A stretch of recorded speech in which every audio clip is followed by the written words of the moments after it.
Good morning, each and every one of you all. We bless God for another wonderful day, excuse me. This show is kind of different. It's very emotional. On Friday night, I lost my executive assistant, Trevor Alfred. Some know, I always call him Dr. Trevor Alfred or Bishop Trevor Alfred because he was my doctor. He was my practitioner, but he made sure I stayed healthy. Um, I'm not gonna lie. I got a lot of mixed emotions. A part of me is angry. A part of me is happy. A part of me is sad. It's like a roller coaster. And I sit down. I went to my daughter's yesterday, and her and we was talking about it because in his own way, he was a very unique person. In his own way, he had his ways, and I can't. I know I've seen on his Facebook page. I even went on his Facebook page and blocked him because I didn't want to see his picture. But then I said no, because he wouldn't do it to me. Let me break it down to some of you all who Trevor is. Trevor was the administrator of Bashot International Ministries, where I am the founder and the CEO. It was back in 2013, no, for correction, 2012. I got a call about 9 o'clock at night. And he was an emotional person. Like I said, some people, some of his friends, they got different things about him. But the Bible says to testify those things that you know. And I can only speak what I know. He called me and he was crying. I said, "What is wrong with you?" And he told me some things that really devastated him. And he said, "I would like to be a part of your ministry." I said, "Are you sure?" Now, prior to that, him and I were friends. I was in Brooklyn, and him and I were friends before he came into the ministry. So I kind of knew how he was. But anyway, I met him through my sister, who at the time, she's my god sister. Let me correct this right now. She's my god sister. And at the time that I met him was through her. And him and I hit it off real good, in the medical field and everything. So, we were real good friends. And he would call me periodically, "Hey, I just want to call to say hi to you and everything. How's things going?" And that's kind of the reason why I was able to work with him. And he told me, he said, "I want to do something, and I said, "Well, I guess his way of escaping to get his mind off of whatever was going on." And I do know what happened, what devastated him, but because of the privacy that him and I shared, I will not expose it. But for ones that are listening to the show, you all know he was very devastated from that, and he never did recover from that. I don't. He no matter how much he tried, he never did recover from that. And he came into the organization, and he saved the organization because at the time I was going through a lot of, oh my God, it was a lot of stuff. And someone had went on one of on my ministry wall and literally flat out told people that I was taking their money, and oh my God, it was foolishness. And he caught it. And he said, he said, I got to let you know what's going on. Then I talked to another person that was on my board, of advisors. They said, change the name. Just change the name. He said, because this is wrong. So I had to change the name. Am I glad that I changed it? Yes and no, because I love the ministry that God has given me. I'm not gonna lie to you, I loved it. So we worked to get a lot of the legal stuff done, some stuff that we was unable to get done. And I would ask them a lot of times, you know, did you tell your friends about the ministry? No, I'm just waiting. What are you waiting for? I'm just waiting, little things like that. But he always had a way of doing things. Did I catch hell with him on some things? Yes, I did. I mean, I'm just going to keep it real, because he was very tough, and I'm very tough. And there have been times I would hang the phone up on him, and he'd call me back to me. I don't care how mad you get. I'm still going to do it this one. Like, oh my God. And his pet peeve, and my pet peeve was always questions. He would ask a zillion questions. Well, people that know me would tell you I do not like a zillion questions. And he would laugh. He said, "You just like my mama.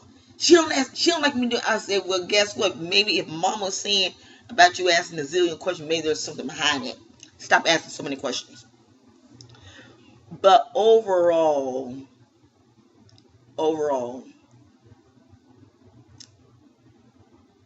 he was a good guy.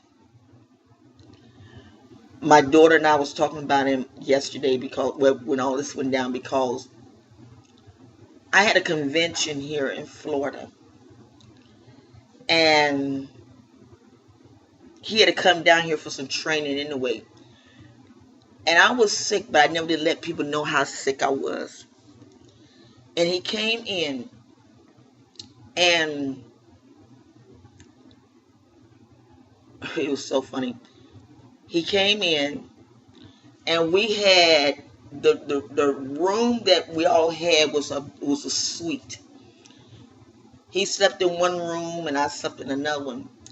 And he came out and he spoke to everybody, but he looked at me. He told my baby daughter, he said, "I want you to get her to the hospital." And he said, "Get her to the hospital." Sure enough, when I went to the hospital, my blood had reached 200 and something. I could have been dead. He was so mad because the pressure that drove me to my blood pressure going up. He was very upset. And I couldn't even be at the closing of the convention. But he closed it out. He always protected me, and sometimes it got nerve-wracking, but he was always there. But I noticed some changes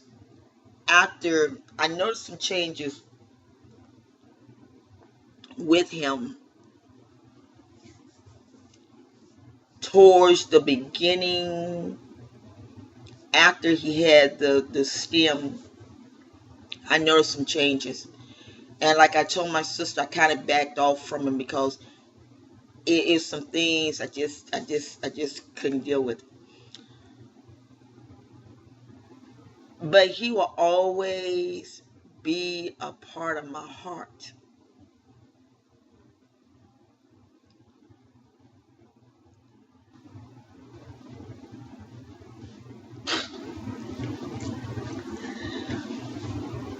Please just bear with me. He will always be a part of my heart. Because although we got on each other's nerves, but we still, I remember because we're building a children's hospital in Uganda. And I remember he said something. We was talking. He said, "Are you sure we can get this done?" I said, "Yes." And he didn't quite understand the vision until he was doing some research. And people that know him, they know he always did a lot of research. And he called me. He said, "Look," he said, "I might not always agree with you on everything." He said, "Because your mind is constantly going." And he's right. My mind is constantly going. And he said, "I might not always agree with you on everything." He said, "But I was looking through the computer search engine." And he said, "I found about the women over in Uganda, how I think it's 5,000 women or 500 women die every month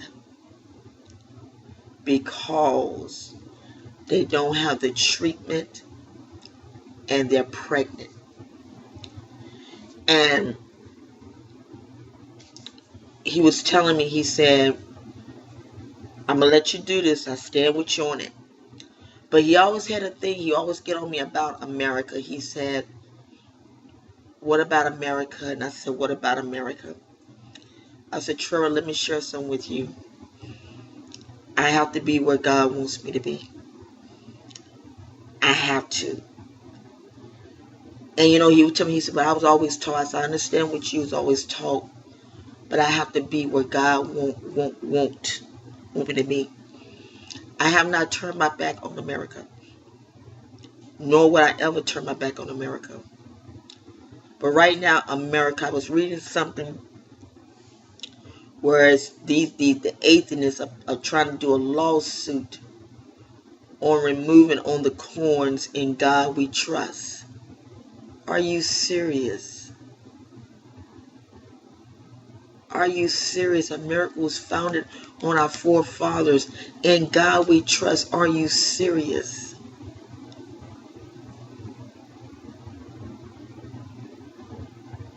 And every day I keep seeing foolish stuff, and I said, okay, now I see why God got me working over the international waters.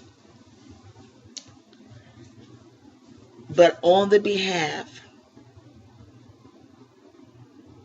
of all my churches in Pakistan, India, and Africa, we send our condolence out to the family. You all might not know who I am. I'm trying to track somebody down to see, before Trevor got ill, did he leave any type of documents? Did he leave a message for me? Did he leave anything? Because we're going to have to remove the website. And I don't want to do it because it costs him. We all work together with that website. And it will hurt me to shut it down. But if I cannot, if he has not left me any type of instructions or anything, I have to shut the website down and rebuild it back up. I've already informed all of Bashaw of what is going on. And to the family, Mother Alfred, you don't know me. And if you all see her, please let her hear this. Please let her hear this. Mother Alfred, you do not know me, but I've heard nothing but wonderful things about you. And my heart grieves for you, because I don't know what it is to lose a son or a daughter, because I've never lost one.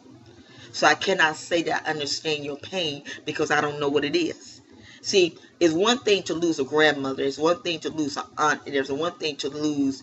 But when you lose something that you gave birth, that's a deep hurt. I can only imagine. I'm hurting now. I'm angry now. I can only imagine what she's dealing with. So my heart goes out to you. To his brother, I've heard great things about you. I've heard nothing but great stories. You live down here in Florida. I've heard things about. I heard of a formula that Trevor mixed for you, and that story will always stand out in me. My heart goes out to you, to the cousins and to the aunts and to the sisters, to all of the Alfred family. My heart goes out to you, to his son Ashton. Ashton, I used to call. Sometimes I just called to see how Ashton was doing. I said, "How my boy doing?" He said, "He all right." So Ashton, I love you all. You know I love you. No matter what, I love you. And I know that your dad is spirited. Because there's one thing I love about Trevor. His son.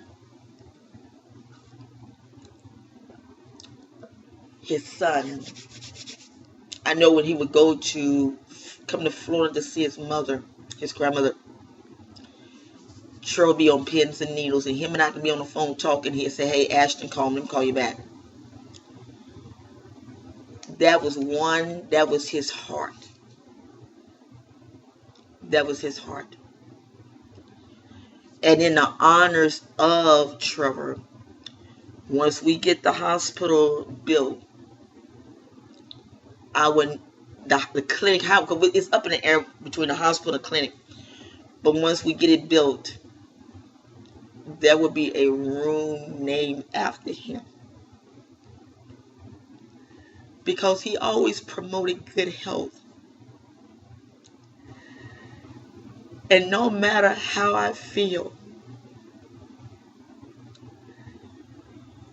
I've got to carry on his legacy. Now, please don't misunderstand. We had our ups and downs. Oh, we had our ups and downs. And this is why I'm praying and hoping that he left something to give me instructions about something. Because he texted me Thanksgiving. I do remember he texted me Thanksgiving. And he shared something with me. And he said, "I love you so much." And he said, "Thank you for caring." I said, "Okay." But then I talked to him. He said, "I don't understand what's going on. My throat. My throat. And I'm saying, "Trevor, would you calm yourself down? Get to the doctors and let them find out what's going on."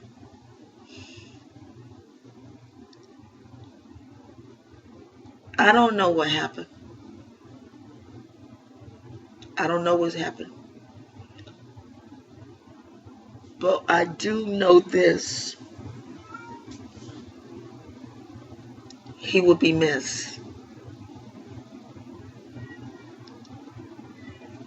And I know it was Saturday in the kitchen. I was cooking some chicken. And you all don't, we just crazy, you know. And he shared something with me. He said, his spirit came to me. And people that know him know how he was. He said, "Put the damn chicken down. I need to talk to you." And I'm looking around like, what the heck? And I still kept on. He said, "Put the damn chicken down. I need to talk to you." And I came into the living room. I just sit down. And he began to share some things with me. You might say, "Oh, she crazy." You call me anything you want to call me. I don't care. I can only say what I experienced. And he began to share some things with me. And I listened, and tears just broke.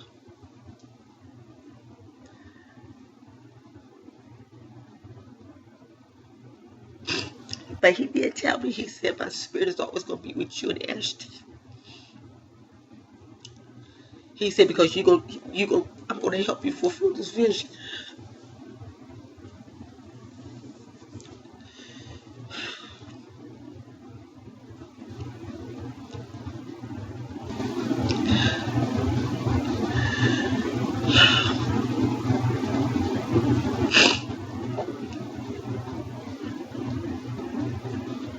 all the ones that have families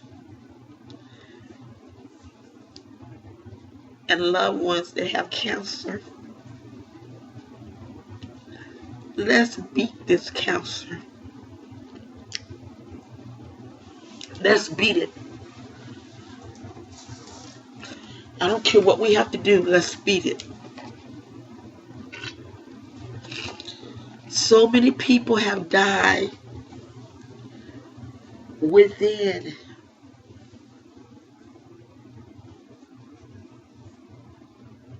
1 month. Celebrities. Celine Dion lost her husband and her brother. The husband died one day. The brother died the next day. David Bowie. Natalie Cole. All these people have died. A lot of celebrities, actors have died with cancer. For all the ones that loved Trevor, I'm challenging you to work with the Cancer Society. Get educated. I'm going to Detroit. I think it's in June. They're having a big cancer benefit through my apostle, David Taylor. And I talked to my daughters, and my daughter, she said she'll probably go. We got to put a stop to this. And people that we know that have died, don't let their death be in vain. Don't let their death be in vain. We've got to do something about this cancer. This thing is worse than HIV. At least they have found something to deal with HIV. But cancer is something.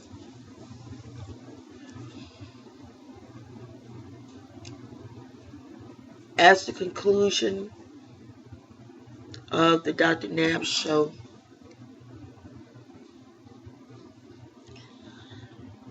I just want to say rest in peace, Trevor.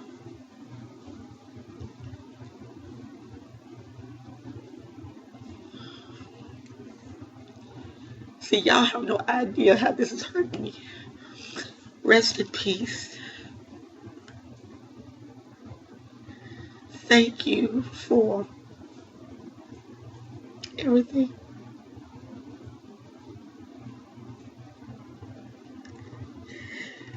And to his assistant, Kim. She works at Lincoln. If any of you all know Kim, please have her to call me because she was his assistant. And him and I prayed this girl to where she was able to get a good job. Well, she had a good job. She was just transferring different things. But anyway, she works at Lincoln. The professional website Lincoln. She's a marketer there, I think. She's out of Brooklyn. If you all know her, please have her to contact me. But I just want to say, Trevor, you will be missed. I love you. And the whole Badshaw family love you. Rest in peace, my friend. Rest in peace.